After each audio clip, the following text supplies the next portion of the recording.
যে সরকারের একটি অংশ হিসেবে বলছি, আমি ক্ষমা চাইছি আমাদের যদি আমরা ব্যর্থ হয়ে থাকি, আমরা এখনো যদি মেয়েদেরকে নিরাপত্তা দিতে না পারি, এটা আমাদেরকে ব্যর্থতা মেনে নিতে হবে। কিন্তু এটাও মানতে হবে যে আমরা ফ্যাসিবাদকে একটু হটাতে পেরেছি, পুরুষতন্ত্র এখনো রয়ে গেছে।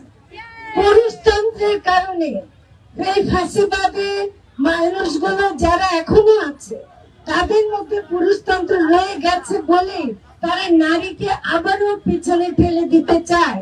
আমি সাবধান করে দিতে চাই, যেসব প্রতিক্রিয়াশীল গোষ্ঠী নারীদেরকে আবার ঘরে ফেরাতে চায় তাদের জেনে রাখো, জুলাই বারে বারে আসবে।